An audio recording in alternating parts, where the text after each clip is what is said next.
अच्युतं केशवं रामनारायणं कृष्णदामोदरं वासुदेवं हरिं श्रीधरं माधवं गोपिकावल्लभं जानकीनायकं रामचन्द्रं भजे। अच्युतं केशवं सत्यभामाधवं माधवं श्रीधरं राधिका राधितं इन्दिरामन्दिरं चेतसा सुन्दरं देवकी नन्दनं नन्दजं सन्ददे।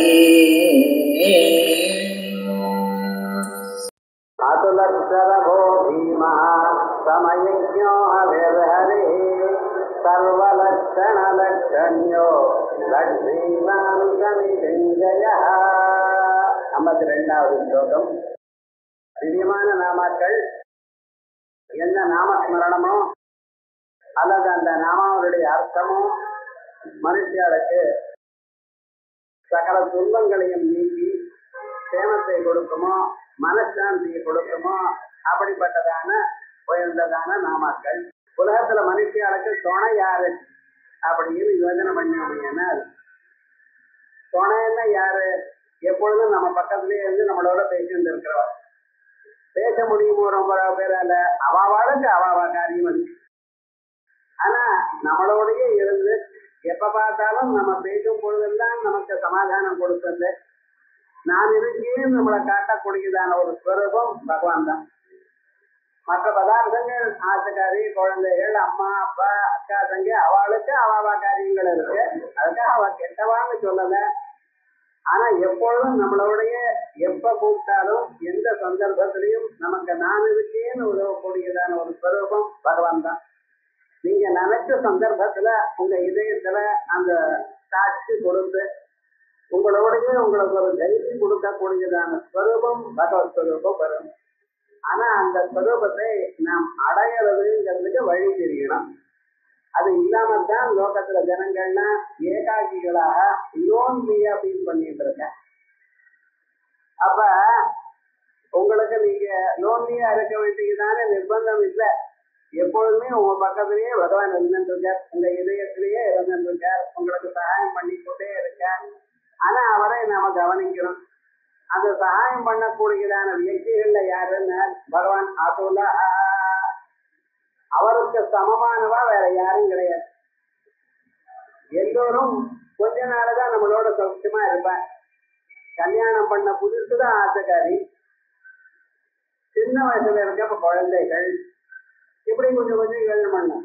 அம்மா அம்மான்னு அம்மா பின்னாலேயே சுத்திட்டு இருக்கோம் குழந்தை 5-6 வயசு வரைக்கும். அதற்கோட ஃப்ரெண்ட்ஸ் வந்து அவளோட விளையாட போயிடும். ஆண் குழந்தையா இருந்தாலும் பெண் குழந்தையா இருந்தாலும் சரி.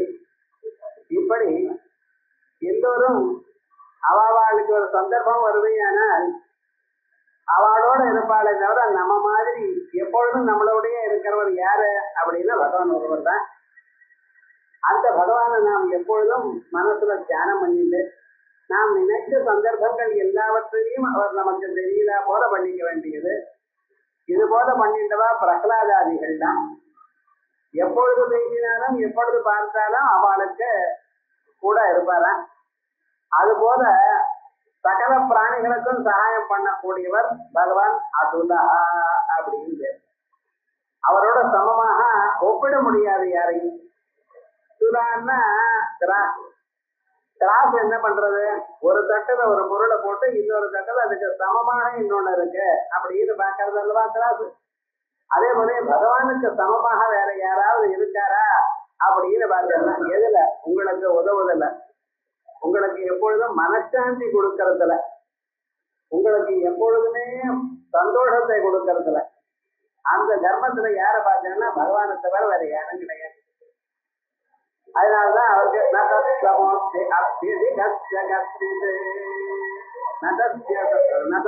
பிரதிமா அஸ்தி யஸ்ய நாம மஹத்யதஹ நதஸ்ய பிரதிமா அஸ்தி. அவருக்கு சமமானவர் வேற யாரும் கிடையாது. யஸ்ய நாம மஹத்யதஹ அவருடைய பேர் என்ன தெரியும்? மிக புகழ் பெற்றவர். எல்லோரோடையும் இப்ப நீங்க ஆகாசத்துல சந்திரனை பாக்குறேன், பௌர்ணமி சந்திரனை. ஒவ்வொருவருக்கும் சந்திரனோட சம்பந்தம் உண்டு. சந்திரன் சில பேருக்குத்தான் ஆனந்தத்தை கொடுப்பேன், சில பேருக்கு துன்பத்தை கொடுப்பேன்னு இல்லை. எல்லோருக்கும் ஆனந்தத்தை கொடுக்கிற, எல்லோரும் பூர்ணமாக சந்திரனை பார்க்கலாம். நீங்க தான் பார்த்துட்டு இருக்க, எனக்கு இடம் இல்லையேன்னு சொல்ல முடியாது. எல்லோரும் சந்திரனை பார்க்கலாம். அதே போல பகவான் எல்லோருடைய இணைந்திரம் இருக்க, எல்லோருக்கும் அவளுக்கு தகுந்த அளவுக்கு சந்தோஷத்தை கொடுத்துருக்கார். ஆகையால் அவருக்கு ஆத்துலா துலா உபமானம் அஸ்ய நவித்தியதே. அது உபமானம் இல்லை, அதனால அவருக்கு அதுலானது. அதே போலயே அதசமோஸ்தி அத்தியதிக புதன்யா, அவருக்கு சமானமானவாளே கிடையாது. அவளை விட வசதியா இருக்காரு யாராவது சொல்ல முடியுமா? முடியாது. அவருக்கு ஈடு அவர் தான். சில பதார்த்தங்களுக்கு உபமானம் சொல்ல முடியாது. ஏன்னா அது எல்லாத்த விட அப்பாற்பட்ட. சமுத்திரம் எப்படி இருக்குன்னு கேட்டா, சமுத்திரம் குட்டையாட்டம் இருக்குன்னு சொல்ல முடியுமா? நரியாட்டம் இருக்குன்னு சொல்ல முடியுமா? சமுத்திரத்துக்கு என்ன உபமானம்? சமுத்திரம் தான் சொல்லணும். சாகர சாகரோபமா, ககனம் ககனாகாரம். ஆகாசம் எப்படி இருக்குன்னு, ஆகாசம் ஆகாசம் தான். ஆகாசம் ஒரு சின்ன இடவெளி மாதிரி இருக்குன்னு சொல்லுவேடா. இல்ல ஆகாசத்துக்கு உபமானமா வேற எது சொல்ல முடியும்? முடியாது. ஆகாசம் எப்படி இருக்குன்னா ஆகாசம் ஆகாசமா தான் இருக்கு. சாகர சாகரோபமா. அதே போலயே ராமராவணையோர் யுத்தம், ராமராவணையோர் ராமனுக்கும் ராவனுக்கும் நடந்த யுத்தம். அது எப்படி அதுக்கு உண்மையான வேற ஒன்றும் சொல்ல முடியாது. அவ ரெண்டு பேரும் இருந்தா அவ இருந்தாதான் முடியும். அனுமார் கடைசியில ராமனை வந்து கேட்டாராம், என்ன இன்னொரு இடத்துக்கு யுத்தத்துக்கு அனுப்பிச்சுட்டு நான் அந்த யுத்தத்துல இருந்திருந்தேன். ஊர்ல இருக்கிறவாள்லாம் எல்லாரும் ஆஹா என்ன வசதி என்ன வசதின்னு சொல்ற. இதை கேட்டாதான் நமக்கு ஆஹா இதை பார்க்கலையேன்னு மனசு கவலையா இருக்கிறாமா. நீங்க ராவணனோட யுத்தம் பண்ணதை நான் பார்க்கணுமே. இது முதலையே சொல்ல வேண்டாமா? ராவணனை கொண்டு அழுது இப்ப மறுபடியும் கொண்டு வர முடியுமா? முடியாது. இந்த வீடியோக்காரங்க என்ன பண்றான் தெரியுமா? பெண்ணுக்கு தாலி கட்டின பேரு இன்னொரு தரம் கட்டுக்குதான் இருக்கிறான். ஏன்னா அவன் போட்டோ எடுக்கணும். நல்ல காலம் அந்த கை கைட்டு திரும்பி கட்டுன்னு சொல்லாம இருந்தானே. விவகாரம் முழுக்க என்னன்னா அது மாதிரி மறுபடியும் ரீப்ளே பண்ண முடியுமா? முடியாது. ஏன்னா ராவணன் தான் பிராண விட்டாச்ச. அப்ப என்ன பண்றதுன்னு பார்த்தாரான் ராமன். கவலைப்படாதுப்பா, உனக்கு நான் அரேஞ்ச் பண்றேன். எப்படின்னு அடுத்த பிறவியில வா, நீயும் பிறந்துன்று. அடுத்த பிறவியில நான் கிருஷ்ணாவதாரமா கிருஷ்ணனா அவதாரம் எடுக்க போறேன். அப்பொழுது என்னுடைய அம்சமாக அர்ஜுனன் மேல பிறக்க போறேன். இந்த அம்சமாக அர்ஜுனன் பிறந்த சந்தர்ப்பத்துல அர்ஜுனனுக்கும் மற்றவர்களுக்கும் கௌரவாளுக்கும் இந்த நடக்க போறது. அப்பொழுது நீ தேர் தட்டுக்கு மேல துவஜத்துல உட்கார்ந்து அந்த கொடியில உட்கார்ந்து நீ பார்த்து கொண்டுரு. அது நான் யுத்தம் பண்ணின மாதிரி இருக்கும் அப்படின்னு சொன்னாராம். அது மாதிரி இதுக்கு திருஷ்டாந்தம் சொல்ல முடியுமோ? சிலருக்கு திருஷ்டாந்தம் சொல்ல முடியும். அதே போல பகவானுக்கு திருஷ்டாந்தம் வேற யாராலையும் சொல்ல முடியாது. ஏன் பகவானுக்கு என்ன பேரு? ஆத்துலா. சரி, அதுக்கு சரபா, சரபன்னு பேரு பகவான். சில பொருளை பார்த்தாலே நல்லதுன்னு சொல்றான். கருடனை பார்த்தா நல்லது. நம்ம எந்த காரியம் நினைச்சுட்டு ஆகாசத்தை பண்ண கருட தரிசனம் ஏற்பட்டா அது சுபம் நடக்கும். சாதாரணமாகவே கருட தரிசனம் தான் மனுஷனுடைய வாழ்க்கையில நல்லது ஏற்படும் அப்படின்னு சொல்வா. அதே மாதிரி கரபன்னு ஒரு பிராணி, அது இப்ப இல்ல, போயிடுது. அது எப்படின்னு அது பட்சியா கணக்கெடுறதா இல்ல பிராணியா கணக்கெடுக்கிறதுலாம் தெரியல. அந்த சரபமூர்த்தி சாதாரணமாக நாம எல்லாம் சிம்மன் தான் கொடூரமான பிராணின்னு சொல்றாங்க. சிம்மம் ஒரு பிராணியை கொல்லணும்னு ஆரம்பிச்சா கொண்டு விடும். அதுக்கு தங்க தடங்கள் ஒன்றும் கிடையாது. அப்படி சாதாரணமா கொல்லாதது அது பசிச்சாதான் வச்சு கொல்லும். ஆனா அந்த கொல்ற சந்தர்ப்பத்துல எவ்வளவு பலவத்தரமான பிராணியா இருந்தாலும் கொண்டு விடும். யானையை முதல் கொண்டு சிம்மத்தின அடியில பிராணனை விட்டுரும். அப்படி இன்ஃபேக்ட் யானைக்கு சொப்பனத்துல சிம்மம் வந்தாலும் பிராணனை விட்டுருமா. அவ்வளவு பயம் சிம்மத்தை கண்டா. அதனால அந்த சிம்மம்ங்கிறது ஒரு விசேஷமான ஒரு பிராணி, பயங்கரமான ஒரு பிராணி. அந்த சிம்மத்தையே கொல்லக்கூடியதான பிராணி ஒண்ணு இருக்கான். அதான் சரபர் சுவாமின்னு சொல்றது.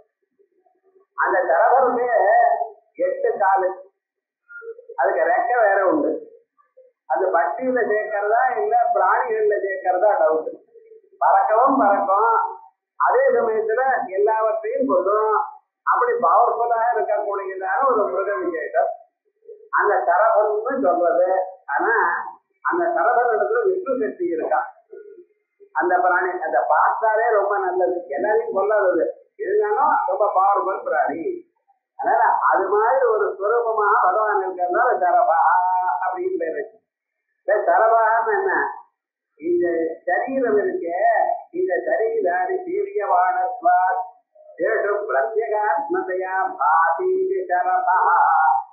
நம்ம எல்லா சரீரத்திலையும் உள்ளூர நான் ஒருவர் காணப்படுகிறார் அல்லவா, எல்லோருக்கும் நான் அறியப்படுகின்றவா. அந்த உருவமா பரமாத்மாவுக்கு சரவன்னு பேரு. சரம்னா சரீரம்னு அர்த்தம். இந்த சரீரத்துக்கு ஏன் பேரு தீவியதே இது சரீரம்.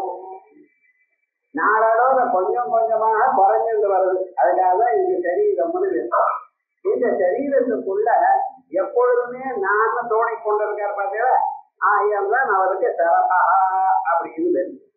அதனால சரஹா சரீராணி, இது நம்ம சரீரம் மட்டும் இல்ல, எல்லா பிராணிகளுடைய சரீரம், பொது சரீரத்திலிருந்து ஆரம்பிச்சு பாம்பு நாய் அத்தனை சரீரத்திலையும் அந்தந்த சரீரம் வளருவதற்கோ அந்தந்த சரீரம் தோணுகின்றதான ஒரு ஸ்வரூபம் பரமாத்மா. நாம் என்னவா நினைக்கிறோம், நம்ம இதயத்தில் தான் பரமாத்மா இருக்காருங்க. ஈஸ்வர சர்வபூதானாம், சர்வபூதானம் எல்லா பிராணிகளும் இருந்துட்டு இருக்க. அந்த பிராணிகள்ல அவரை பார்க்கல, அவளுக்கு தெரியாது. பிராணிகளுக்கு உள்ள இருக்கிறது பரமாத்மான்னு தெரியாது, தெரிஞ்சும் நம்ம பார்க்கல. எத்தனை மனுஷர்கள் பார்க்கிறா பாருங்க, உள்ள இருக்கிற பரமாத்மாவை நினைக்கிறாளா, நினைக்கல. ஆனால் அங்க இருக்கிற பரமாத்மாக்கு என்ன பேரு, சரபா அப்படின்னு பேரு. சரபான்னு ஒரு பிராணி, அந்த பிராணியானது விஷ்ணு சைத்தன்யமாக இருக்கு, அதனால சரபான்னு பேரு. அதோட இல்லாமல் சரம்னா அம்புன்னு அர்த்தம். இந்த அம்பானது முன்னால போடப்படுமையானால் எந்த ஒரு பொருளை கண்டு அதுல எய்ம் பண்ணி போட்டோமோ அதை வேதனம் பண்ணிட்டு வரும். அதான் அந்த அம்புக்கும் ஒரு விசேஷம். வில்லு இங்கதான் உங்க கையிலேயே இருக்கு, வில்லு போயிடாது. வில்லு உங்க கையிலேயே இருக்கும், அம்பு மட்டும் வில்லுல இருந்து கிளம்பி போறது. எந்த பொருளை போட்டாலோ அந்த பொருளை போய் குழந்தைன்னு வருது. இது சாதாரணமாக தரம்னு பேசு. இந்த அம்புக்கு தரம்னு பேசு. சூரியனுக்கு நிறைய தரங்கள் இருக்கு. தரங்கள்னா கிரணங்கள், அந்த கிரணங்கள் ஒளிக்கின்றது. அதே போல பரமாத்மாவுக்கு நிறைய கிரணங்கள் இருக்கு. இந்த கிரணங்கள் என்ன பண்றது, நிஜமா இந்த கிரணங்கள் தான் ஒளிக்கின்றது. இந்த ஒளி தான் சூரியன் இடத்துல நம்ம பார்க்கிறோம். இந்த ஒளியைத்தான் வாங்கிட்டு சூரியன் தானா பிரகாசிக்கிறார். வெயில்ல கண்ணாடியை வச்சோமையானால் கண்ணாடி கிரணங்கள்லாம் எப்படி ரூமுக்குள்ள போய் அந்த ரூம்ல தவத்துல அது சூரியன் மாதிரி நன்றாக ஒளியை கொடுக்கிறதோ, அதே விதமாக பகவானுடைய ஒளியானது சூரியன் இடத்துல பட்டு அந்த சூரியனும் ஒழிக்கிற, சூரியனுடைய கிரகங்களும் ஒழிக்கிறது. ஸோ நிஜமான பிரகாசம் எங்க இருக்க, பகவானுடைய பிரகாசம் தான் நிஜமான பிரகாசம். அதான் சூரிய நிலத்துல, சந்திர நிலத்துல, நெருப்பு நிலத்துல எங்க இருக்க. நதத்பாதயதே சூரியோ நஜதங்கோ ந பாவகா யத்யத்வா நனிவர்த்தந்தே தத்தாம பரமம் மமா. அதோட மட்டுமில்ல, சூரிய நிலத்துல இருக்கிற ஒளியோ சந்திர நிலவோ எல்லாம் எவ்வொழியும் தான் பகவான் சொல்லிட்டே இருக்கார். ஆகையால் யதாதித்ய கஜம் தேஜ ஜெகத்பாதயதே அகிலம். எந்த சூரியனுடைய ஒளியானது உலகத்தை முழுக்க பிரகாசிக்கிறதோ, சந்திரமசி சந்திர இடத்துல இருக்கிறதோ அல்லது மற்ற இடங்கள்ல இருக்கிறதோ எல்லாம் என்னுடைய ஒளின்னு சொல்றாரு அல்லவா. அதே மாதிரி அந்த பரமாத்மாவுடைய ஒளி தான் சூரியனுக்கு இருக்கு. ஆகையால் அந்த பரமாத்மாக்கு என்ன பேரு, சரபான்னு பேரு. சரி, அதுல சரபோ பீமா. அடுத்த நாம பகவான் பேரு பீமா, பயங்கரமானவர். ஒரு வியக்தியை நம்ம பூஜை பண்ணும் பொழுது அவர் ரொம்ப பயங்கரமானவர் அப்படின்னா என்ன அர்த்தம்? அப்படி இல்லை. ஏன்னா இந்த பயமானது துஷ்டால கொள்றதுக்காக இருக்கு. நம்ம உக்ராயஜ பீமாயஜ, அவரை நம்ம உக்ராயஜாங்கிறது, பீமாயஜாங்கிறது யாருக்கு என்ன, அதெல்லாம் சத்ருக்களை கொல்வதற்காக அவர் அப்படிப்பட்டதான உருவத்தை எடுத்துக் கொண்டிருக்கார். அதே நமக்கு வரும்போது யா தேசனும் எது சந்தவமான ஒரு தரு எது இருக்கோ அதை என்னிடம் இருக்கட்டும், சௌக்கியமான ஒரு சரீரம் இருக்கோ அதை என்னிடத்துல காமிப்பா, உக்கிரமானதெல்லாம் சத்ருக்களை கொல்றதுக்காக வாருங்க அப்படின்னு சொல்றது. அதே போலயே நம்ம சாதாரணமாக கொஞ்சம் நினைச்சு பாருங்க, தேவதைகள் கையில ஏற்ற கத்தி கபடாதான் வச்சிருக்கு. நம்ம கத்தி கையில வச்சுக்கிறோமா? ஏதோ காய்கறி இருக்கிறப்ப நறுக்கு சுத்தி போயிடுது. மற்ற துறைகளை கத்தி சக்கரம் இது ஆயுதங்கள்லாம் வச்சுட்டு இருக்கோமா? இல்லையே. எந்த வருவாரை பார்த்தாலும் அவர் கோடாரி வச்சுட்டு இருக்காரு. இது நல்லா இல்லையே. இப்படி எல்லாம் இந்த ஆயுதங்கள்லாம் எதற்காக அப்படின்னு பார்த்தா அது ஒரு சௌமியம், ஒரு சிம்பல். அது என்ன வழிபட்டா நீங்க இதெல்லாம் ஜெயிக்கலாம்னு சொல்றதுக்கா.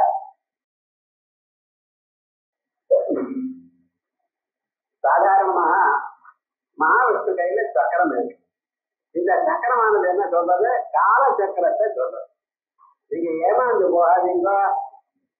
நீங்க எதை எழுந்தாலும் மறுபடியும் அடைஞ்சு விடலாம், காலத்தை விட்டுன்னா மறுபடியும் அடைய முடியாது. டைம் வேஸ்ட் பண்ணேன்னா அந்த டைம் அவ்வளவுதான். இன்னைக்கு ஒரு 1000 ஜபிக்கலாங்கிறத இன்னைக்கு நேர்மா விட்டுன்னா போச்சு. நாளைக்கு சேர்த்து பண்ணலாம், நாளைக்கு 2000 பண்ணிருக்கலாம். இன்னைக்கு பண்ண வேண்டியது போச்சு தானே. இந்த மனுஷனுடைய பிறவியானது ரொம்ப அரிதான பிறவி. இந்த பிறவியில சமயத்தை வேஸ்ட் பண்ணக்கூடாது. எப்பப்ப சமயம் கிடைக்குமோ அப்பப்ப உபயோகப்படுத்திக் கொள்ளணும். இன்னைக்கு பிறந்தப்பவே சொல்ல வேண்டாமா சார்? இப்ப 40 வயசு ஆயிடுது, 30 வயசு ஆயிடுது, எல்லாம் வேஸ்ட் பண்ணிட்டேனேன்னு அது கவலை இல்லை. பகவான் சொல்றார், எப்ப அறிஞ்சாலும் என்ன அடையலாம். 30 வயசு ஆயிடுது, 40 வயசு ஆயிடுது, கவலைப்பட வேண்டாம். இப்பவே ஆரம்பிக்கிறோம். ஒவ்வொரு செகண்டும் ரொம்ப முக்கியம். இப்படி பகவத் நாமாவை சொல்லிக்கொண்டு அவருடைய மந்திரத்தை பாடிக்கொண்டு இருந்தோமையான நிச்சயமாக ஒரு மனிதனானவன் முன்னுக்கு வரலாம். இந்த சம்பவத்தை சூச்சனம் பண்றதுக்காகத்தான் அவர் கையில சக்கராயுதம் வச்சுருக்காரு. அவர் கையில கதை வச்சுட்டு இருக்காரு. பார்த்தீங்களா? எதுக்கு? இந்த கதையாவது சோம்பேறித்தனத்தை போக்குறது. மனுஷால் எல்லாருக்குமே சோம்பேறித்தனம் இருக்கு. அது இருக்கா இல்லையான்னு நம்ம தான் பார்த்துக்கலாம். லெட்டர் வந்து அதுக்கு ரிப்ளை போடுறதுன்னு 4-5 நாள் ஆகும். நான் நினைச்சேன் சார் போடுறேங்கிறோம். அவரும் ரொம்ப அர்த்தத்தை எழுதியிருக்காரு. என்னடா ஆட்டம் அப்படி. அதுல டெலிபோன் வந்த பிறகு இப்ப லெட்டர் போடுறதே இல்லை, எழுதுறதே இல்லை யாரும். அப்ப என்ன இந்த சேம்பேறித்தனம் நமக்கு இருக்கோ இல்லையோ, எது முக்கியமா இருக்கோ அதை பண்ணாம இருக்கோமோ இல்லையோ. இந்த சேம்பேறித்தனம் போகணுங்கிறதுக்காக தான் கையில கதை வச்சிருக்காராம். எதற்காக?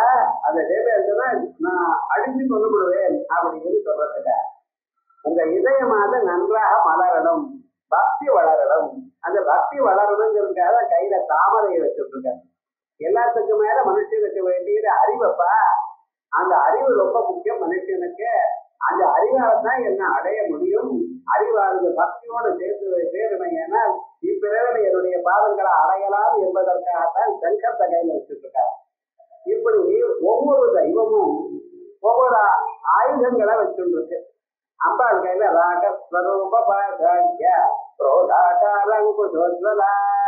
அம்பாள கையில பாகம் இருக்கா போல நீங்க நினைச்சடையானால் உங்க மனசுல இருக்கிற ஆசைகள்லாம் போயிடும்.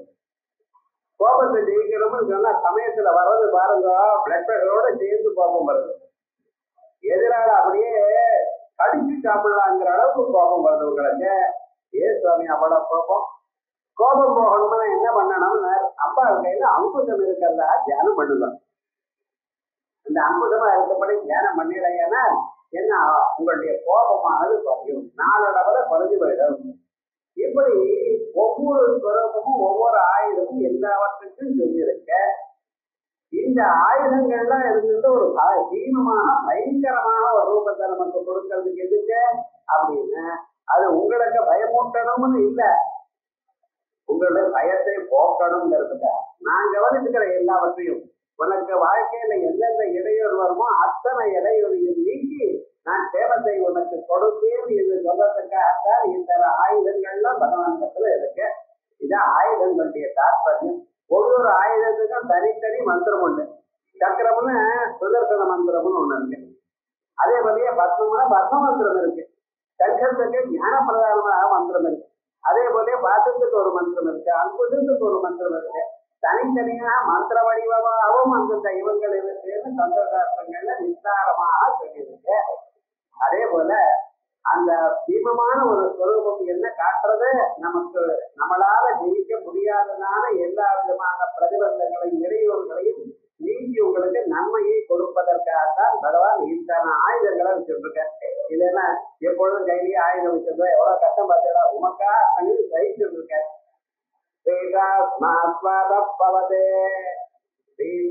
உதேதி சூரிய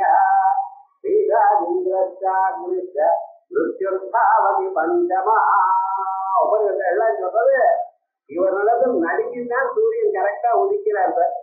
காலமே 6 மணிக்கு சூரியோதயம், ஒரு செகண்ட் முன்னாடியும் பின்னாடியும் போகாது, கரெக்டா சூரியன் 6 மணிக்கு உதிக்கிறார்.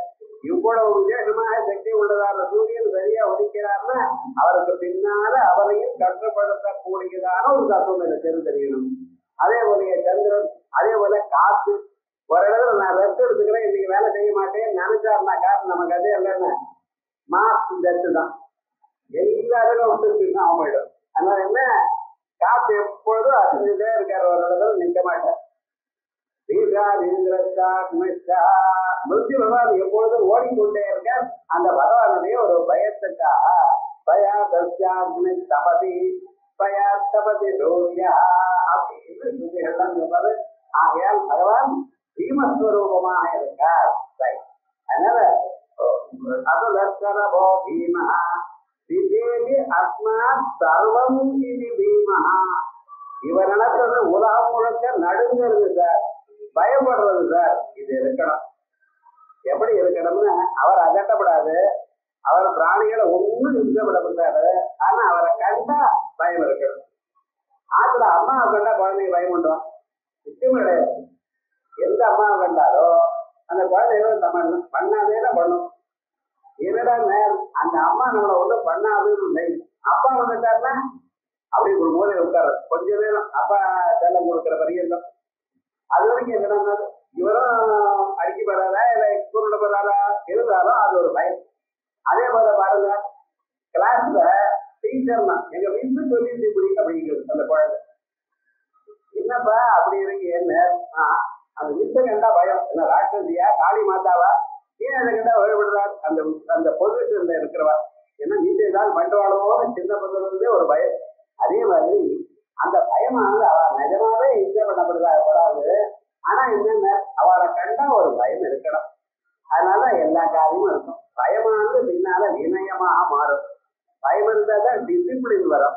குழந்தைகள்லாம் ஏன் ஸ்கூல்ல இப்படிதான் இருக்கணும் அப்படிதான் இருக்கணும்னு அந்த கிரமசிக்ஷணை வேண்டாமா வாழ்க்கையில, அந்த கிரமசிக்ஷணைக்கு கரெக்டா சொல்லி கொடுக்கறதுனாலதான் ஒரு பயங்கிற ஒரு காம்ப்ளெக்ஸ் இருக்கணும்.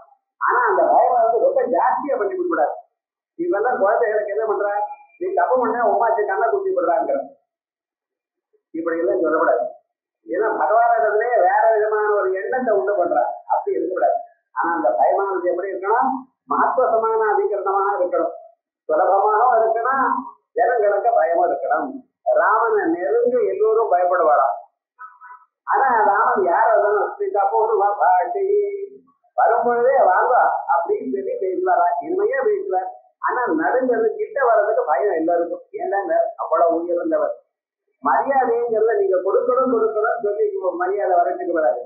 நாம் அந்த அளவுக்கு உயரணும், அவருக்கு அத்தனையும் தெரியும், எல்லாமும் சொல்வார், பரவ காரணியோடு இருக்கார் அப்படிங்கிற எண்ணம் இருந்து அதனால அவளுக்கு ஒரு பயம் ஏற்படும். அந்த பயம்ங்கிறது கௌரவத்தோடு சேர்ந்ததான ஒரு ஸ்வரூபம். அந்த பயம் பகவான் இருக்கு. ஆயம் பீமா பீமாதயோ அபாதானே இது பாணினி ஸ்மிருதே. இப்படி பாணினி சொன்னதால் இப்படி இருந்தாச்சு. வேதங்கள்ல நம்ம உக்ராயத பீமாயத அப்படின்னு சொல்றது. அதே போலயே முன்ன பீமோபஸ்தமுக்ரம் மிருகோன பீமக்குஜரோகே ரேட்டா இப்படி எல்லாம் வேதங்கள் சொல்றதல்லவா. இவைகள்லாம் குஜரா கிரிட்டா அப்படின்னு அந்த வேதங்கள்லாம் ரொம்ப பயங்கரமானவர்னு சொல்றது. பயம்னு சொன்னா என்னன்னா எல்லா காரியமும் ஆகும் அவரால் அப்படின்னு சொல்றதுக்கா. விசுதாசனம் நீங்க கூட அதுலஹா சரபா தீமஹா சமயஜ்ஞா அவேதஹரே இப்படின்னு தனித்தனியே பிரித்து படிக்கிறேன். ஆனா எழுதிக்கிறதுல அதுல சரபோ பீமஹா சமயஜ்ஞோ அவேதஹரே அதுல சரபோ அபீமஹா பீமகான்னு பிரிக்கிறா, அபீமகான்னு படிக்கிறா. அதே போல இன்னொரு நாமாவும் பின்னால வரப்போறது. அப்ப பீமகான்னு சொல்லலாம், அபீமகான்னு சொல்லலாம். அவர் அபீமன். என்ன சரபகாரனாலே பயங்கரமான எங்கேயும் சொல்லிவிட்டோம். மறுபடியும் பீமகான்னு என்ன அர்த்தம்? அபீமனா இருக்கார். யாருக்கும் பயத்தை கொடுக்கிறவரா இல்ல, பரம சாந்த ஸ்வரூபியா இருக்கார். யாருக்கு சாமி? சன்மார்க்கவர்த்தினாம் அபீமஹா. நல்ல வழியில இருக்கிறவாளுக்கு எப்பொழுதும் பயம் இல்லாமல் அவளை காப்பாற்றி கொண்டிருப்பார். அதனால் பகவானுக்கு அபீமஹா என்பதான பெயரும் உண்டு. பீமஹான்னு ஒரு பேரு, அபீமஹான்னு ஒரு பேரு. இப்படி சமய சரபோ பீமா அப்படி வரைக்கும் பார்த்தாச்சு. அடுத்தது சமயஜ்ஞா. சமயஜ்ஞா சமயம் அறிந்தவர். இது ரொம்ப வாழ்க்கைக்கு வேண்டியது. இங்கிருந்து தெரியாம சமயம் தெரியாம சில பேர் பண்ணுவான்.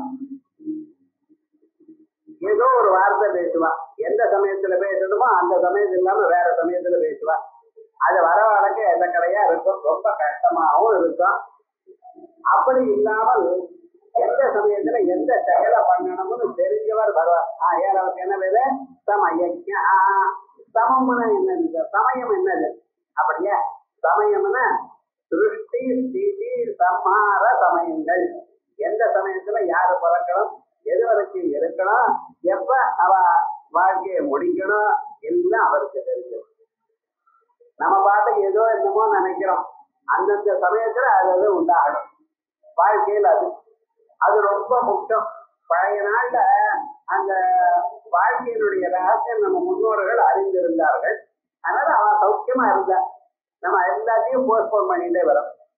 சின்ன குழந்தைகள்ல ஸ்திரீகள்னா சொன்ன ஒரு 16-17 வயசு அதுக்குள்ள கல்யாணம் ஆயிடும். 20 வயசுக்கு குழந்தை இருக்குப்பா. அவளுக்கு இன்னொரு குழந்தை வந்து ஒரு 40-42 வயசுல அவ குழந்தைக்கு கல்யாணம் ஆகும். அவளுக்கு பேரனும் பிறக்கிறது ஒரு 45-50 வயசுல. இப்ப என்னடா ஆச்சுன்னு, இவ பெண்ணு கல்யாணம் பண்றதே 35. அதுக்கப்புறம் அதுக்குள்ள இவாளுக்கு என்ன ஆச்சுன்னு 60 ஆயிடுச்சா. அதுக்கப்புறம் அந்த குழந்தைகளை இவாளை பார்த்துட்டு சொல்லி விடுறான். இதை விட வேற நடக்க வேண்டாம். முடியுமா? அந்த சந்தர்ப்பத்துல முடியுமா சொல்லுங்க பாக்குறேன். எப்ப 40-45 வயசுல அவளோட கொஞ்சம் விளையாண்டு ஓடிட்டு போகலாம் நீங்க. ஆனா 60 வயசுல சின்ன குழந்தைய பார்த்துட்டோம்னா அந்த குழந்தையும் இவ மண்ண கொடுக்க முடியாது, இவாளாலையும் பண்ண முடியாது. இப்படி பண்ணிட்டே இருக்கா. இப்ப இது என்ன? சமயம் தெரியாம இவ பண்ணதான காரியம். அந்தந்த காலத்துல அதாவது ஆயினும் படிப்பு அதுக்கு ஒரு காலம். 16 வயசு 18 வயசு அதுக்குள்ள படிப்பு கொடுக்காடும் அப்படிங்கிறது. வேதா செய்வது 8 வயசுல அட்டவர்க்கம் பிராமண உபநயிதா மத்தியாபயிதா. 8 வயசுல பிராமண குழந்தை உபநயம் பண்ணி ஆகணும். அதுக்கப்புறம் 15 வருஷம் அவனுக்கு படிப்பு. 20 வயசு ஆச்சு. அந்த 20 வயசுல அவன் சாஸ்திரங்கள்லாம் பார்த்து வேதங்கள்லாம் பார்த்து சித்தமாயிட்டான். அதுக்கப்புறம் வாழ்க்கையை தொடங்கினான். தர்ம காரியங்கள் பண்ண தொடங்கினான்.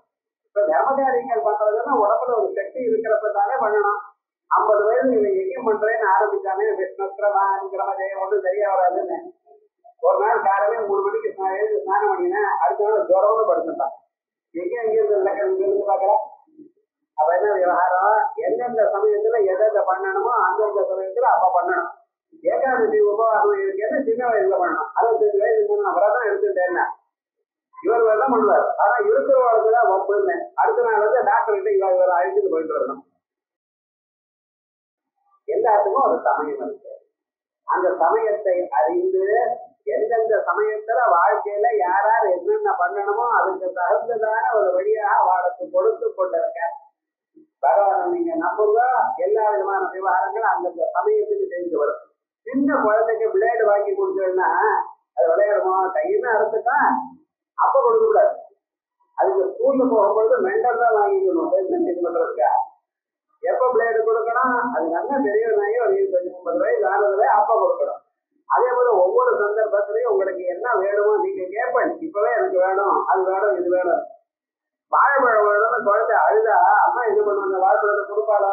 இல்லப்பா அதுக்கு கல்கண்டு கொடுக்குறேன், சாக்கரைட்டு கொடுக்குறேன், வாழைப்பழம் இன்னைக்கு நல்லா இல்லை இப்படின்னு சொல்லி மாற்றுமே தவிர அதே போல பகவானே நீங்க பிரார்த்திக்கிறேன் எனக்கு இது வேணும் அது வேணும் எல்லாமே நீங்க பகவான் இடத்துல இப்ப பாதத்திலே பிரதமத்தினை காரங்கள் எல்லாமே வேணுங்க. கோதுமை ஆசனை திராசனை முச்சாசனை எத்தனை வேணும் நீங்க கேட்கிறேன். அதாவது என்ன பண்ற, உங்களுக்கு எப்பொழுது எது வேணுமோ அப்பொழுது அதை கொடுக்குறேன்.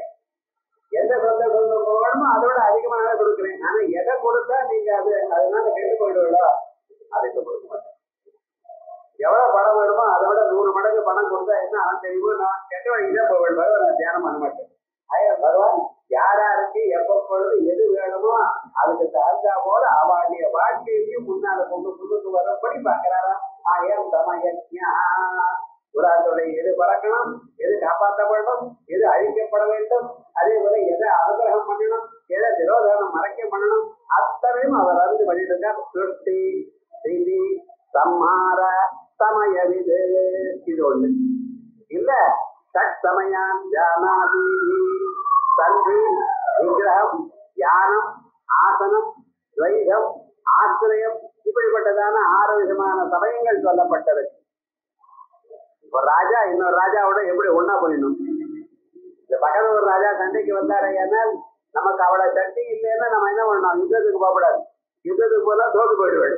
ஆக என்ன பண்ணணும், இப்ப ஃப்ரெண்ட்ஷிப் பண்ணிக்கிறோம். இல்ல அவன் ரொம்ப துண்டிட்டு இருக்கான், அங்க பண்ணிட்டு இருக்கான்னா பலத்தை சேர்த்து வச்சுட்டு யுத்தத்துக்கு போகணும். சந்தி விக்கிரகம் தியானம் எப்படி ஒன்னா போறது, துவைதம் ஒரு இடத்துல இருக்கிறது, துவைதம் இருக்கிறது அவனுக்குள்ள, இப்படி ஆசிரியம் இப்படிப்பட்டதான சமயங்களை எல்லாம் அறிந்து அதுக்கு தகுந்த எல்லா காரியங்களும் பற்றவர் சமயஜ்ஞா. பகவான் பத்தில இவைகள்லாம் நமக்கு தெரியாது. ராஜநீதியில இருக்கக்கூடியதான அத்தனை சமயங்களையும் அத்தனை விதமான நீதிகளையும் அறிந்தவர். ஏன் பகவானுக்கு சமயஜ்ஞான்னு வாழ்க்கையில வரக்கூடியதான எந்தெந்த சந்தர்ப்பத்துல எது யாருக்கு வேணுமோ அத்தனை சமயங்களும் அறிந்தவர். காலத்தினுடைய போக்கை அறிந்தவர் ஒரு அர்த்தம். இரண்டாவது, இப்படிப்பட்டதான ராஜநீதியில் இருக்கக்கூடியதான சமயங்களை அறிந்தவர். அதுக்கப்புறம் சர்வபூதேஷு சமத்துவம் யஜனம் சாத்தியம் இசாத்தியவா. எல்லா பிராணிகளுக்கும் எல்லோரையும் சமமா பார்க்க கத்துக்கணும். நம்ம சமமா இல்லை, இந்த சமமா தான் இருக்குங்கிற சமமா இல்லை. யோஜனை பண்ணி பாருங்க. பணக்காரர்களா இருந்தா அவளோட நீங்க பழகிறது வேற, ஏழைகளா இருந்தா அவளோட பழகிறது வேற. அப்படிதானே வச்சுட்டு இருக்கோம். அதே போல உங்களுக்கு ஃப்ரெண்டா இருந்தா அவளோட ரொம்ப பழகுது. தெரியாதவாளான்னு எனக்கு ஆயுது சொல்லிட்டு போயிட்டே இருக்கு. அதான் உங்களுக்கு முன்னாலேயே தெரிஞ்சதுன்னா அவ பக்கத்துல உட்காந்து மணிக்கணக்கா ஒரு பேசுறேன். அப்ப எல்லாரையும் சமமா பார்க்கல நம்ம. ஆனா பகவான் எல்லோரையும் சமமா பார்க்கல. எல்லோருடைய இதயத்திலும் அவர் இருக்கார். எல்லோருக்கும் எது வேணும்னாலும் சகாயம் பண்ணி கொண்டு இருக்கார். அப்படிப்பட்டவர் சமமாக பார்க்கிறது. முதல்ல வேதாந்தம் சொல்லும் பொழுது ஈஷா வாஸ்யமிதம் சர்வம் ஜகத்யாம் ஜகத், உலகத்துல என்ன இருக்கோ எல்லாவற்றையும் தெய்வமாக பாரு, எல்லாவற்றையும் ஏற்றத்தாழ்வுகள் அற்றதாக பாரு அப்படின்னு சொல்லியிருக்கு. ஆனா அது அனுஷ்டானம் பண்றது இல்லை. அப்படி பண்றவா சில பேர். அப்படி இருக்கிறவா பக்தால ரொம்ப உயர்ந்தவர். பிரகலாதன் சொல்ற சமத்வமாராதன மத்யுதஸ்யா. விஷ்ணு புராணத்துல பகவானுக்கு ஆராதனை பண்றது என்னென்ன, சமமாக பார்க்கறதா ஆராதனை. எல்லோரும் எல்லோரையும் ஒன்றாக பார்க்கிறேன் பார்த்தா அதுதான் நான் பகவானுக்கு ஆராதனம். அப்படிப்பட்டதான சமயஜ்ஞா. இப்ப எப்படி புரிஞ்ச சமய ஞா, முதல்ல சமயத்தை அறிந்தவர் சமய ஞா. இப்ப என்ன புரிஞ்ச சம யஜ்ஞா, சமமா இருக்கிறது சமயஜ்ஞாங்கிறது எப்படி புரிஞ்ச பீமஹா அபீமஹான்னு தெரிஞ்ச போல சமய ஞா, சமயத்தை அறிந்தவர் பகவான். இல்ல சம யஜ்ஞா இப்படின்னு சொல்றது. வேதம் சொல்லும் பொழுது பலபாடம்னு ஒண்ணு பிடிக்கும். அந்த பலபாடம் செய்ததுல அதுக்கு வேஷ்டனம்னு சொல்றது. சமய கேது சமய இல்ல சமய கேது சம யஜ்ஞா இப்படி பிரிச்சு காட்டும் வேதத்துல. எதற்காக இது தனிபதம், அது தனி வேஷ்டனம்னு பேரு. எதுக்காக இடிபதம் சேர்த்து சொல்றது, பதத்தை இப்படி பிரித்தேன் என்று சொல்றதுக்கா இது நமக்கு தெரியணும். ஏன்னா அப்படி தெரிஞ்சாத்தானே நமக்கு அதுக்கு அர்த்தம் என்னன்னு தெரிஞ்சுக்க முடியும். வேதத்தினுடைய அர்த்தம் சமய ஞான்னு இருக்கிறடா, இல்ல சம யஜ்ஞான்னு இருக்கிறடா, அது வரணும். சமாசம் எங்கெங்க வந்தாலும் அந்த சமாசத்துக்கு வேஷனம் பண்ணி சொல்றதுங்கிறது வேதத்துல ஒரு வழக்கம். ஏன் சுவாமி இப்படி எல்லாம் பண்ணிட்டு இருக்கு, ஏன் ஞானம் சொல்ற இப்படின்னு நம்ம நினைக்கிறோம். சொன்ன வார்த்தையை திருப்பி திருப்பி அதே மாமா மாமான்னு சொல்லிட்டு இருக்காரு, என்ன விவகாரம் அப்படின்னு நினைக்க கூடாது. ஏன்னா அத ஒவ்வொன்றுக்கும் ஒரு விசேஷம் உண்டு. அதோட மட்டும் இல்ல, வேதத்தினுடைய பதங்கள் இருக்கு. அதுல ஒவ்வொரு பதத்தையும் நீங்க சொன்னீங்கன்னா ஒவ்வொரு எழுத்துக்கும் ஹரிநாமோச்சாரணம் பண்ண பதம். அது வேதம் எந்த சமயத்துல எந்த மந்திரம் சொன்னாலும் அது காதால கேட்டேடையானால் அத்தனை அக்ஷரங்களும் 1000 ஹரிநாமக்கள் சொன்னா எவ்வளவு பதமோ அவ்வளவு பதம். அப்படி இருக்கிறதுக்காக நம்ம என்ன பண்ணணும், யாராவது வேதம் சொல்லிட்டத நிம்மதியா இருந்து கேட்கணும். அதுதான் வழக்கம். பழைய நாள்ல விவாகாதிகளுக்கெல்லாம் முகூர்த்தத்துக்கு தான் போவா. முகூர்த்தத்துக்கு போனா அங்கேயே உட்கார்ந்து கேட்பா, சத்தம் பண்ணாம பேசாம கேட்பா. இப்ப நம்ம என்ன பண்றோம், முகூர்த்தத்துக்கு போறதே இல்லை. ஏன்னா அவ முகூர்த்தத்தையே ஆபீஸுக்கு போற சமயத்துல வைக்கிறாங்க. 9 மணிக்கு முகூர்த்தம்னா அவனுக்கு லீவு போட முடியாது, போகவும் முடியாது. அப்படி அதனால ரிசப்ஷனுக்கு போவோம். அதுக்கப்புறம் ஆகாரமும் ரிசப்ஷன் தான் நமக்கு இஷ்டமா இருக்கு, போறதுல இல்லை. இப்போ நிறைய பேர் என்ன பண்ணிருக்கேன், ரிசப்ஷனுக்கு போயிட்டு வந்துட்டு இருக்கான். ஆனா விவகாரம் என்னென்ன, எங்க போகணும், முகூர்த்தத்துக்கு போகணும். அங்கே சொல்லக்கூடியதான வேத மந்திரங்களை கேட்கணும். விவாகங்கிறது ஏதோ நமக்கானது மட்டும் இல்லை, அத்தனை பேருக்கு விவாகம் பொழுது அந்தந்த மந்திரங்களை கேட்டா நமக்கு அந்த வைவாகிக்க பந்தம் ஒன்றா ஆகும் அப்படின்னு சொல்றதுக்காக தான் எல்லா விஷயத்துக்கும் போறது. இதையெல்லாம் அறிந்தவர், எல்லாவற்றையும் சமமாக பார்க்கிறவர் பகவான். ஆயால் பகவான் எதை வச்சிருக்கேன், சமயஜ்ஞா. சமயஜ்ஞா பாருங்க, சர்வபூதேஷு சமத்துவம் யஜனம். எல்லா பிராணிகளையும் சமமாக பார்ப்பதே யாகம். சாது அத்யா, இந்த யாகம் தான் அவருக்கு ரொம்ப பிடித்ததான யாகம். அக்னிஹோத்திரம் பண்றேன், ஜோதிஷம் பண்றேன், பண்ணுங்க வேண்டாம்னு சொல்றாரு. ஆனா இதை விட இது எல்லோரும் பண்ணலாம், எப்பொழுதும் பண்ணிக்கொண்டே இருக்கிறார். இந்த யஜ்யம் அவருக்கு ரொம்ப இஷ்டம். இது பிரகலாத வச்சனா. யார் சொல்லியிருக்கார் சுவாமி, ஸ்ரீமத்பாகவத்துல பிரகலாதர் சொல்லியிருக்கார். ரொம்ப உயர்ந்ததான ஒரு பக்தன் பிரகலாதன். வாழ்க்கையில சின்ன குழந்தையா இருக்கும் பொழுதே அவர் அப்பா அவருக்கு எத்தனையோ துன்பங்களை கொடுத்து அவரை கொல்லணும்னு பார்த்தார். ஆனா பகவான் ஒவ்வொரு பதே யாரும் விதித்தாலும் பிராணனை போகல, பெரிய பெரிய பாம்பால கடிக்கப்பட்டாலும் பிராணம் போகல, நெருப்புல தள்ளினார், நெருப்பு சுடல. காரணம் என்னன்னு, அந்த நெருப்புக்குள்ள இருக்கக்கூடியதான சக்தியும் எங்க பகவான் தான் அல்லவா. என்னுடைய பக்தனை நீங்க நெருப்புல போட்டா பொதுப்பா ஒண்ணும் போகலேன்னு. ஏன் அச்சேத்யோ யமதாயோயம் அக்லேத்யோ சோஷேவசா நித்ய சர்வகதாடோ அதலோயம் சனாதனா அப்படின்னு அவரை ஒண்ணும் எதுவும் பண்ண முடியல. மலையில இருந்து கீழே தள்ளினாலும் சௌக்கியமா இறங்கி வந்திருக்கான். இந்த குழந்தைய கொல்ல முடியாதுன்னு தீர்மானம் பண்ணினா, நீ பாக்குற பகவான் எங்க இருக்கியா அப்படின்னு கேட்டார். எங்கும் இருக்காருன்னு. இந்த தூண்ல இருக்காரான்னு கேட்டார். எனக்கு காணப்பட்டு இருக்கார்.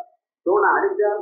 பகவான் அதுக்குள்ளேயே இருந்து உத்பூதமாய நரசிம்மனா அவதாரம் பண்ணி அப்பொழுது அடுத்த கடம் யுத்த சமாரம் பண்ணி முடிச்சார். ஆயால் அவதாரங்களுக்குள்ள நரசிம்ம அவதாரம் ரொம்ப விசேஷம். ஏன்னா சீக்கிர பலப்பிரதம், நினைச்ச மாத்திரத்தினாலே எல்லா காரியமும் ஆயிடும். அதனால நரசிம்ம அவதாரத்துக்கு ரொம்ப விசேஷம்.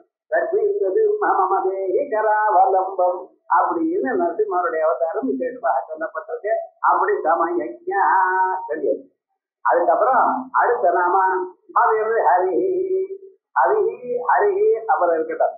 ஒன்னா நாம ஹவிர் ஹரிஹி, ஹவிஸை ஹரணம் பண்ணுவர். யஜ்ஞத்துல கொடுக்கக்கூடியதான திரவியத்துக்கு ஹவிஸ்ன்னு பேரு. இதை தெரிஞ்சுக்கணும். சம்பிரதாயத்துல ஆத்துல என்ன பண்ணிருக்கேன்னா சமைச்சுட்டு இருக்கேன் அப்படின்னு சொல்றா. இப்பெல்லாம் பழைய நாள்ல ஹவிசு பண்றேன்னு சொல்றேன். இந்த ஹவிசுன்னு அவளுக்கு அர்த்தம் ஒன்றும் புரியாது, இருந்தாலும் இந்த வழக்கமா வந்துருக்கு. ஹவிச பண்றேன் அப்படி. ஹவிசுன்னு என்ன, சமையல்னு அர்த்தம். அது சமையலுக்கு ஹவிசுன்னு பேர் என்ன, நீங்க சமைச்சு அதை யாருக்காக சமைச்சுக்கிறேன், உங்களுக்காக இல்லை. அது யாருக்கு, பகவானுக்காக. பகவானுக்காக சமைச்சு பகவானுக்கு நிவேதனம் பண்ணி அதுக்கப்புறம் மிச்சம் இருக்கிறதா நீங்க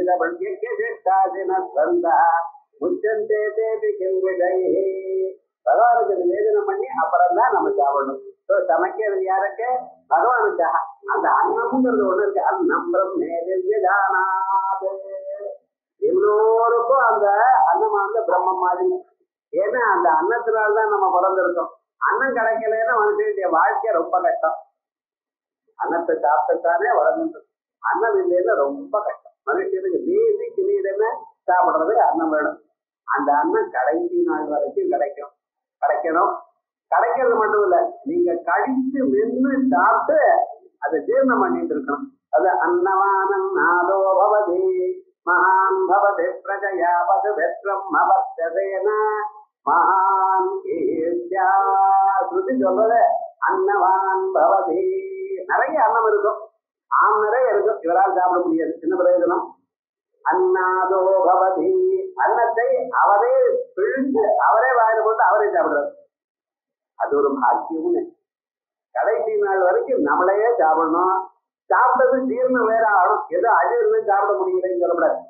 ஜீரணம் ஆச்சு சாப்பிடணும், அப்படி பலசாலியா சௌக்கியமா இருக்கணும் அப்படின்னு சாஸ்திரம் நமக்கு சொல்றது, வேதங்கள்.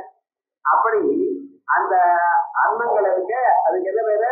பகவானுக்கு கொடுக்கக்கூடியதான அன்னம், அதுக்கு ஹவிஸ்ன்னு பேரு. தினந்தோறும் அன்னம் நீங்க பண்ணும்பொழுது எப்படி பழைக்கணும்? பகவானுக்காக அன்னத்தை செஞ்சவே. இது இன்னாருக்கு இஷ்டம், எங்க அதுல குழந்தைக்கு ரொம்ப இஷ்டம், அதனால இதை பண்ணிட்டு இருக்கேன். நான் வேண்டாம் நான் சொன்னேன், உங்களுக்கு எது இஷ்டமோ பண்ணிக்கோ, குழந்தைகளுக்கு எது இஷ்டமோ பண்ணுங்க. ஆனா எப்ப பண்ணும் பொழுதும் அந்த எண்ணெய் உங்க மனசுல இருக்க பதில அது பகவானுக்காக நினைச்சு பண்ணுங்களேன். பகவானுக்கு காட்டி விட்டு அவர் ஒன்றும் சாப்பிட மாட்டார், ஒரு மருந்து கூட எடுத்துட்டு போட்டார். ஆனா விவகாரம் என்னன்னு, அவருக்கு நிவேதனம் பண்ணி பிறகு சாப்பிடல. ஏன்னால் அன்னத்துல ஏதாவது ஒரு தோஷம் இருந்து அது போயிடும். ஞாபகத்துக்கு இன்னைக்கு நம்ம அன்னத்தை சாப்பிடுறோம், இந்த அன்னத்துக்கு பின்னால எவ்வளவு ஒரு எஃபர்ட் இருக்குன்னு பார்த்தேன். அந்த உழவனானோ அதுக்காக எவ்வளவு தூரம் சிரமப்பட்டு 10 மாதம் 1 வருஷம் அதுக்காக அந்த பூமியை இது பண்ணி சாகுபடி பண்ணி அந்த சமயம் வரைக்கும் பார்த்து காத்துன்றது, அந்த ஆடு மாடு மேயாம பார்த்து அதை எடுத்து அதை கட் பண்ணி இவ்வளவு உழைப்பு அதுல இருக்கு. அதை யாரோ கொண்டு வந்து அதை உங்க இடத்துக்கு எங்கேயோ வளர்ந்த இடத்துல இருந்து உங்களுக்கு கொடுத்து இவ்வளவு கஷ்டப்பட்ட சம்பாதிச்சதான அந்த அன்னத்தை இவனுக்கு உப்பு கொஞ்சம் குறைஞ்சிருந்து தூக்கி அப்படியே போடுறாரு, வீடு முழுக்க வேஸ்ட் ஆக்கிடுறாரு. அன்னத்தை எப்பொழுதும் அன்னம் நெய்யார் தத் விரதம், அன்னத்தை வையாரு தத் விரதம். இது பெரிய விரதம். விரதம்னா விரதம் கெட்டு போச்சுன்னா பாபம் வரும். ஸோ அன்னத்தை வையப்படாது. அன்னம் பகுவேதா தத் விரதம். அன்னமானதை நிறைய பண்ணணும். எதற்காக? நீங்களும் சாப்பிடணும், யாராவது அதிதி வந்து அவளை கொடுக்கணும். யாராவது வந்தா முதல்ல வாங்க உட்காருங்க, நம்ம அதுல இதான் வழக்கம். யாரு வந்தாலும் முதல்ல காலம் கொண்டு வாங்க, என்ன இருக்கிறது சாப்பிட்டு போங்க. உமக்காக பஞ்சபட்சி பிரமாணங்கள்ல ஒன்றும் பண்ண போறது இல்லை, இருக்கிறத வச்சுட்டாலும் அந்த வயதுக்கு கொஞ்சம் போடுறது. இப்படி ஒரு வழக்கம் நம்ம கிராமத்துல எல்லோருக்கும் இருந்தது. அதனாலதான் இன்னொரு சௌக்கியமா மனசு நிம்மதியா இருந்திருக்கு. யாராத்துக்கு போனாலும் அன்னம் கிடைக்கும். இப்படி இந்த அன்னத்தை விசேஷமாக நம்ம சொல்றதுக்கு பதிலாக இந்த அன்னத்துக்கு என்ன பேரு? அவித்து. அந்த அவித்தை தேவதா ரூபமாக தான் உட்கொள்வதனால் பகவானுக்கு அவிர் ஹரி, அவித்தை உட்கொள்ளவர். ஆயால் அவருக்கு அவிர் ஹரின்னு பேரு. யஜ்ஞேஷு அவிர்பாகம் அரதி இது அவிர் ஹரி. யஜ்ஞங்களில் அவிர்பாகத்தை உட்கொள்கிறவர். எல்லா அவிர்வாகமும் அவருக்கு செஞ்சதுதான். இந்திராய ஸ்வாஹா, அக்னேய ஸ்வாஹா, மனுஷ்ய ஸ்வாஹா, சோமாய ஸ்வாஹா. யாருக்காக நீங்க அன்னத்தை போட்டாலோ கடைசியில யஜ்ஞோவை விஷ்ணு, மகாவிஷ்ணு தான் அந்தந்த உருவத்துல இருந்திருக்கார். அத்தனை அவித்தும் அவருக்கு தான் போய் சேர்றது. ஆயல் அவிர் ஹரி. அகம் ஹி சர்வ யஜ்ஞானம் போக்தாஜ பிரபுரேவஜ நதுமாமி ஜானந்தி தத்வே நாதஸ்ய வந்ததே. அகம் ஹி சர்வ யஜ்ஞானம். எல்லா யஜ்யங்களுக்கும் நான் தான் போக்தா. யஜ்யங்களை நீங்க கொடுக்கறதெல்லாம் அனுபவிக்கிறவன் நான் தான். பிரபு தேவதா. நீங்க எதை எந்த எண்ணத்துல கொடுத்தீங்களோ அந்த எண்ணத்துல உங்களுக்கு திருப்பி நான் கொடுக்கறது நான் தான். நீங்க ஏதோ வேணும் சொல்லி ஒரு ஹோமம் பண்ணேன், ஆவகந்தி ஹோமம். ஆவகந்தி தல்வான ஒரு வாணாஜீரமாத்மனா வாசாம் சிமமகாபத்த அன்னபானேஜ சர்வதா. அன்னமும் பானமும் நமக்கு எப்பவும் கிடைக்கணும். இந்த மாதிரி பதுமாட அது இது எப்பவும் சௌக்கியமா இருக்கணும். ஆவகந்தி ஹோமம் வாரத்துக்கு ஒரு நாளாவது ஆவகந்தி ஹோமம் பண்ணிக்கணும். ஸ்ரீசுத்த ஹோமம் பண்றது ஒன்றும் கஷ்டம் இல்லை. நீங்க ஆரம்பிக்கிறதுதான் கஷ்டமே தவிர ஆரம்பிச்சதுல 15 நிமிஷம் ஆயிடும். ஆனா அது கூட நம்ம பண்றது அக்னிமுகாவை தேவா. தேவதைகளுக்கெல்லாம் அக்னிமுகமா பண்ண ஆரம்பிச்சோம். ரொம்ப சீக்கிரமாக பலத்தை கொடுக்கும்னு சொல்றது. அப்படி இந்த ஹோமத்துல அதிஷ்டான தெய்வமா யார் இருக்கார்? எங்க பரமாத்மா தான் மகாவிஷ்ணு இருக்கார். ஆயால் நாம் பிரபு தேவஜா இது பகவத் வச்சன அதவா பூயதே அவி ஏஷா இது ஏஷா இது அவிஷா இது அவி அவிசுனால் இவர் தான் ஹோமம் பண்ணப்படுகிறார். அவிரூபமாகவே பகவானே இருக்கார். தம் அபத்தம் புருஷம் பதம். ஒரு காலத்துல விராட் புருஷன் நடத்துல புலன்கள் எல்லாம் இந்த பகவானையே ஹோமம் பண்ணிட்டாங்க.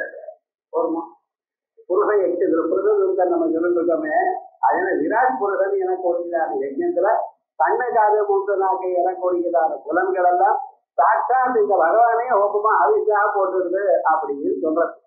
எதற்காக இப்படி சொல்றது? அபிரூபமாக அவர் தான் இருக்கார், அவிஷாக அவர் தான் இருக்கார்.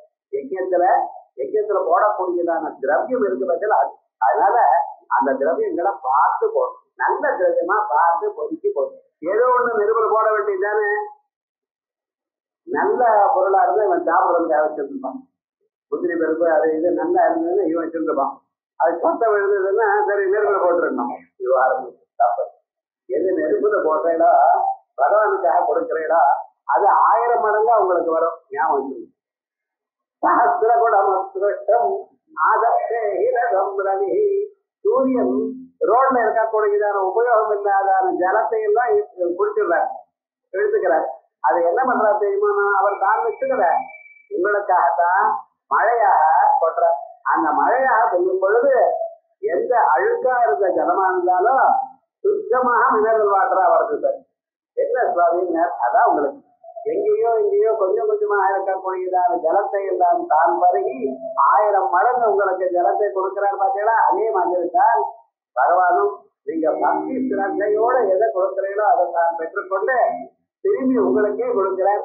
எந்த சமயத்துல உங்களுக்கு எப்ப கொடுத்தா உங்களுக்கு நன்னா இருக்குவோ அது போல கொடுக்கிறார். ஆகையால் அவருக்கு என்ன பேரு? அது ஹரி அப்படின்னு சொல்லியிருக்கேன். அதுவா பூயதே அவிஷா இது ஹரி அவர் தன்பொருடம் பகும் இது அவிஷ்வம் சூரியதே. அது மட்டும் இல்லாமல் அவிஹீர் தனியா சொல்லிட்ட அவிர் ஹரிங்கிற நாமாவே ஒரே அர்த்தமா சொன்ன. முதல்ல அவிஷை சாப்பிடுவார் அப்படின்னு, அவிஷாக இருக்கிறவர்னு ஒரு அர்த்தம் சொன்னேன். அப்ப ஹரிஹீர் இருக்கு. இது ஹரிஹிங்கிறது என்ன அர்த்தம்? ஸ்மிருதி மாத்திரேட பும்சாம் பாபம் சம்சாரம் வா ஹரதி. யார நினைத்த மாத்திரத்தினால மனுஷியாருடைய சகல பாபங்களையும் போக்கடிக்கிறாரோ அவருக்கு ஹரின்னு பேர். ஸ்மிருதே சகல கல்யாண பாஜனம் எத்திர ஜாயதே புருஷஸ்தவஜம் நித்யம் பிரஜாமி சரணம் ஹரிம் ஸ்மிருதி மாத்திரேடைய பும்சாம். நினைச்ச மாத்திரத்தினால நீங்க ஒண்ணு அது இது ஹரின்னு நினைச்சது அவ்வளவுதான். அத்தனை பாபத்தையும் போக்கி உங்களுக்கு நல்லத மங்களத்தை கொடுக்கிறார். உங்க ஆத்துல எப்பொழுதும் நித்திய கல்யாணம் பச்சத்தோட மேலும் மேலும் நல்லதே நடந்துட்டு இருக்கா போல பண்ணிட்டு இருக்க. ஆயால் அவருக்கு என்ன பேரு? ஹரிஹின்னு பேரு. அதான் ஹரி ஸ்மிருதி மாத்திரேன பும்சாம் பாபம் சம்சாரம் ஹரதீதி. ஒண்ணு ஹரிஸ்வர்ணத்வா ஹரிஹி பச்சையா இருக்காரா, கிரீன் கலர்ல இருக்காரா அவருக்கு. ஹராமியகம் ஜஸ்மம் அவிர்பாகம் கிருத்வம் வர்ணஸ்மே ஹரி ஸ்ரேஷ்டா தஸ்மாத் ஹரிரஹம் ஸ்மிருதா. ஹராமியகம் ஜஸ்மம். யார் என்னை நினைக்கிறாரோ அவளுடைய எல்லா விதமான பாபங்களையும் நாம் போக்குகிறேன். ஹரிர் ஹரதி பாபாதி யுத்த சித்தைரபி ஸ்மிருதா. கெட்ட கொடூரமான எண்ணங்கள் இருந்தவர்கள் கூட பகவானை நினைத்த மாத்திரத்தினால் அவளுடைய பாபத்தை எல்லாம் போக்குறாரா. அனைத்தம் பாவகா. அது எப்படின்னா இஷ்டமில்லாமல் நெருப்ப தொட்டாலும் தெரியாத நெருப்பு தொட்டாலும் ஐயோ பாவம் குழந்தை தெரியாது என்ன தொட்டா சுடுங்க அதுக்காக சுடாம இருப்பேன்னு சொல்லுமா? நெருப்பு தெரிஞ்சு தொட்டாலும் தெரியாத தொட்டாலும் சுடுன்னு தெரிஞ்சாலும் தெரியாத போனாலும் சுடதான் சுடும். அதே பரவாயில்ல, யார் நினைச்சாலும் எப்படி நினைச்சாலும் அவர் எல்லாருடைய பாப்பத்தையும் போக்கடிக்கிறார். லைட்டு நீங்க போட்டாலும் யார் போட்டாலும் இருட்டு போக்குறதோ இல்லையா? வெளிச்சம் வந்து இருட்டு போற மாதிரி பகவானுடைய எண்ணம் உங்க மனசுக்கு வந்த மாத்திரத்தினால பாப்பங்கள் ஓடி போயிடுது. ஆகையால் ஹரிர ஹரதி பாபாமி அனிச்சம் நிமிதம் திருட்டோ தாஸ்யேவகே பாவகா ஆராமியம் அவிர்பாகம் பிரதுஷ்வம் எல்லா யஜ்யங்களையும் அவிர்பாகமாக நான் இருக்கிறேன். வர்ணஸ்தமே ஹரி சிரேஷ்டா அதே போல என்னுடைய கலர்னா கிரீன் கலர்ல இருக்கு. வர்ணஸ்தமே ஹரி சிரேஷ்டா தஸ்மாத் ஹரிதஹம் ஸ்ருதா அதனால எனக்கும் ஹரி ஹரனுக்கும் இதே அர்த்தம் தான். ஹரன்னு சொன்னா திருடுறவர்னு அர்த்தம், போக்குறவர்னு அர்த்தம். பகவான் நினைச்ச மாத்திரத்தினால நம்ம மனசுல இருக்கக்கூடியதான சகல விதமான துன்பங்களையும் போக்கி விடுவார், கவலைகளையும் போக்கி விடுவார். விசேஷமாக கபாலீஸ்வரர் இந்த ஊருக்கு ரொம்ப விசேஷம். அவர் கபாலி தான், கையில ஓடத்தான் வச்சுட்டு இருக்கார். அம்பாள் மட்டும் பாருங்க தங்க கிண்ணம் கையில இருக்கக்கூடியதான கரண்டியில டைமண்ட்ஸ் எல்லாம் இருக்கு. அந்த அம்மா இவருக்கு பிச்சை போட்டுருக்க. ஆனா அவர் விட நீ எப்படியாவது இருக்கட்டும், நம்ம ரெண்டு பேருக்கும் ஜாயிண்ட் அக்கௌண்ட் இந்த பேங்க்ல நான் இப்படியே இருக்கேன்டா விவகாரம் முழுக்க. ஆனா என்ன நினைச்ச வாழ்க்கெல்லாம் சகல விதமான ஐஸ்வர்யங்களும் கொடுப்பேன், இந்த தேசத்துல இருந்தாலே போறோங்கிறார் அவர். அப்படி விசேஷம். அப்படி ஏண்டா அது பகவான் நீங்க அவரை ஒரு தரம் தரைய வடங்கி நிலையானால் போறோம் குபேரனுக்கு தீர்த்து அனுப்பிடுவார். என்ன ஆயிடுச்சு, அவாத்துல நிறைய காசு கொடுத்து அனுப்பு சொல்லணுமா. குபேரன் கிட்ட என்ன விவகாரம், அவர் நவநிதிகளை வச்சுட்டு இருக்க அந்த குடங்கள்ல தங்கமா எதுக்கு எதுக்கு மனு ஃபுல்லாயிடும். அப்படி காலத்துல ரூபா நோட்டை இவனுக்கு செலவழிச்சு மறுபடியும் ஃபுல்லாயிடுச்சு எப்படி இருக்கும். அது மாதிரி அவர் 9 நிதியை வச்சுட்டு இருக்காரா மதவன் குடியார். அப்படி அத்தனை பேருக்கும் அவரை கொடுப்பார். அப்படின்னு விசேஷமாக அதனால அவருக்கு ஹரஹான்னு பேர். ஹரஹா பாபம் ஹரதீதி ஹரஹா, அதுதான் எல்லாத்தையும் கொடுக்கிறவருங்கிற அபிப்பிராயத்துல ஹரஹா. அதே போல ஹரி. அதுக்கப்புறம் அழகான நாம சர்வலட்சணலட்சண்யா லட்சுமிவான் சமிதிஞ்சயா சர்வலட்சணலட்சண்யா. உலகத்துல என்னென்ன லட்சணங்கள் இருக்கோ அதெல்லாம் அவருக்கு தான் வரும். கண் எப்படி இருக்கணும், காது எப்படி இருக்கணும், மூக்கு எப்படி இருக்கணும், அழகுன்னு என்னென்ன அது அவருடைய சொல்லும். எதற்கு எப்படி இருக்கணும்னு சொல்றோட அத்தனையும் கரெக்டா அந்த இடத்துல இருக்கிறதுங்கிறது பகவான். அதே மாதிரியே கோபமா சரி, சாந்தமா சரி, பக்தானுகிரகமா சரி, துஷ்டச்சரணமா ரைட்டு, எது எந்தெந்த அளவுக்கு எப்ப இருக்கணுமோ அதுக்கு தகுந்தா போல அப்படி பார்க்கிறவர். ஆகையால் அவருக்கு சர்வ லட்சணம்.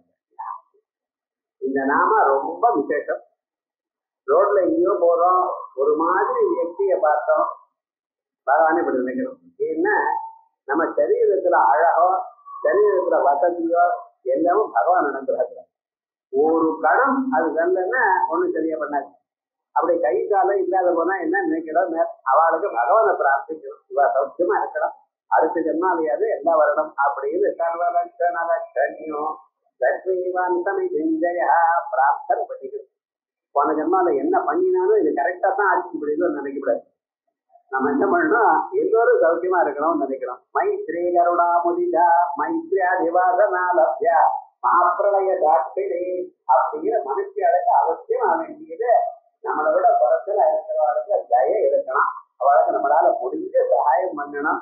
அதுவும் பண்ண முடியலன்னா அதாவது நாம நினைங்க அவ சௌக்கியமா இருக்கட்டும் அப்படி நினைக்கக்கூடிய நாம சர்வலட்சணலட்சண்யா சர்வைஹி லட்சணைஹி பிரமாணைஹி லட்சணம் ஞானம் ஜாயதே. கண்ணால பார்க்கிறேன், காலால கேட்கிறேன், மூக்கால மோகத்தேன், எது நடந்தாலும் அவரால் தான். அது என்ன விருத்திட்டம் சர்வலட்சணலட்சணம் தத்ர சாது சர்வலட்சணலட்சண்யம் லட்சண்யா. அதனால அது ஒருத்தன் தான் பரமார்த்தமானது. கண்ணு காது மூக்கு நாடி ஏதோ நம்ம சொல்லிட்டு இருக்கோம், கொஞ்ச நாள் இருக்கு அப்புறம் போயிடும். இந்த சரீரம் கிளம்புறது கீழே விழுறப்ப எல்லாம் போயிடும். ஆனா அந்த பகவான் மட்டும் உண்மையிட்டே இருக்கார். எனக்கு சர்வலட்சணலட்சண்யா லட்சுமிவான். பகவான் மகாவிஷ்ணு எங்க இருந்தாலும் மகாலட்சுமி தாயார் அங்க இருந்துட்டே இருப்பான். மகாலட்சுமி மட்டும் விசேஷமா பூஜை பண்ணிட்டே இருப்பான். ஒன்றும் ஒரு அனுகிரகமும் கிடைக்காது. கூட ஒரு நிமிஷம் மகாவிஷ்ணு தியானம் பண்ணுதா வந்து ஓடி ஓடி விட்டுருவான். விவகாரம் எப்படின்னா எப்பவுமே ஸ்ரீகளுடைய சுபாவம் என்ன, அவளுடைய ஆசிரியருக்கு மரியாதை கொடுக்கணும். அவ கொடுக்க அது அவ. இப்ப எல்லாம் மாடான பேர் வச்சு கூப்பிடுறான், அடை போடான்னு கூப்பிடுறான். வரக்கூடியதான குழந்தைகள் என்னன்னு புரியல. உங்களை விட கொஞ்சம் பெரியவா தானே அவ. பெரியவாளுக்கு ஒரு மரியாதை பண்ணணும், ஒரு சம்ஸ்காரம் இருக்க வேண்டாமா? வேற ஒன்றும் வேண்டாம். அவ ரொம்ப வசதியில் அவளை விட நீங்க ஜாஸ்தியா படிச்சிருக்கலாம், இன்டெலிஜென்டா இருக்கலாம், நிறைய சம்பாதிக்கலாம். எந்த ஒரு ஆசைக்காரன்னு நம்மளோட ஒரு வயசாவது பெரியவளாச்ச அந்த வயசுக்காவது மரியாதை அதெல்லாம் போயிடுது. ஆனா தேவதை எல்லாம் எப்படி இருக்காளா, அவ மகாவிஷ்ணுக்கு மரியாதை கொடுத்த இடத்துலதான் தான் இருப்பான். கொஞ்சம் மரியாதை கொடுக்கலன்னு என்ன இதுன்னு கிளம்பி போயிடுவாராம் விவகாரம் கொடுக்க. அதே மாதிரிதான் பார்வதி பரமேஸ்வராயில பார்வதியானவள் அம்பாள் அனுகிரகம் எப்ப கொண்டவங்க ஸ்ரீவித்யோ பாசகா நாம் யதா தேவோ வர சிவா. வேற ஒண்ணும் உங்களை எதிர்பார்க்கல. பவா யதேவா யதமா சர்வா யதேவா யனமா ஈசானா யதேவா யனமா. ஒரு 8 ராமாக்கள் தினந்தோறும் காலம் எழுது எல்லோரும் சொல்லலாம். பெண்கள்னா சொல்லலாமா சார்? ஒரு டவுட் கேட்ட புருஷன் லங்காதாசனம் பாராயணம் பண்ணலாமா, ஸ்திரீகள் விஷ்ணுதாசனம் பாராயணம் பண்ணலாம். உங்களுக்கு இருக்கிற இந்த டிவிஷன் அங்கே போய் சேர்ந்து வைக்கிற விவகாரம் இது எல்லாம் ஒண்ணுங்க. ஸ்ரீரூபம்பாஸ்மரே தேவி கும்ரூபம்பாதம்பிகாம் அதவா நிற்கலம் ஜாயே சச்சிதானந்த விக்கிரகம். எல்லாத்துக்கும் மேல சச்சிதானந்த விக்கிரகம் ஒரே ஸ்வரூபம் தான். எல்லோரும் எல்லாத்தையும் படிக்கிறார். ஆனா தினந்தோறும் நம்ம காயத்ரி மந்திரம் சொன்னதுமே இந்த 8 ராமாக்களை சொல்லிவிட்டேன். பரவாயில்ல, மனசுல நினைச்சா போறோம். சகல விதமான ஐஸ்வர்யங்களையும் உங்களுக்கு கொடுப்பார். அதே மாதிரி லக்ஷ்மிவான் மகாவிஷ்ணு எப்படி இருக்கார், தான் இருக்கிற இடத்துல தன் இடத்துல இதயத்திலேயே பகவான் அம்பாளை வச்சிருக்காரா லக்ஷ்மிவான். அதனால சவிதியா யுத்தத்துல எப்பவுமே ஜெயிப்பார். நம்ம வாழ்க்கை யுத்தமா தான் இருக்கு, சாந்தமாவா இருக்கு. சொல்லுங்க பார்க்கலாம். காலம்புரை எழுந்து எதுக்கோ ஓடுறா சார், தேடிட்டே இருக்கான், அலைஞ்சுட்டே இருக்கான். அவனுக்கு அலங்காரன்னு பேர் வைக்கணும். அவன் ஒரு நிமிஷம் சும்மா இருக்கான பாருங்க. இங்க போய் அங்கே போய் அது பண்ணினா தேவையா, இது பண்ணினா தேவையா, இவ்வளவு கவலைப்பட்டு இருக்கானே. இந்த கவலைகளுக்கெல்லாம் பலம் வரணும். அந்த பலம் எப்படி வரணும்? பகவானுடைய அனுகிரகத்தினால சமீபின் ஜெயா. யுத்தத்துல ஜெயிக்கிறவர், வாழ்க்கைங்கிற யுத்தத்துல நாம ஜெயித்து அந்த பகவானுடைய திருவடியை அடைஞ்சு முக்கிய பெறணுங்கிறதுக்காக தான் இப்படி அழகான நாம சமீபி ஜெயா. இப்படி அசுலோ பீமோ சமயஜோ ஹரி சர்வலட்சண லட்சண்யோ லட்சுமிவான் சமிஜய அப்படிங்கிற நாமக்களை பார்த்தோம். மேல விஷ்ணரோ ரோஹிதோ மார்கோ. மார்க்கம்னா ரூட்டுன்னு அர்த்தம். அந்த ரூட்டும் அவர்தான். சில பேர் மார்க்கம்னு பேர் வச்சுக்கிறான். இந்த மார்க்கம்ங்கிறது மகாவிஷ்ணு இந்த நாம. விஷ்ணரோ ரோஹிதோ மார்கோ மகீதரோ மகாபாகோ வேகவானமிதாசனா அப்படின்னு தாமோதர நாமன். பகவான் வயசுல கயிறை கட்டி அப்பா யசோதா மாதா பார்த்தாலாம்.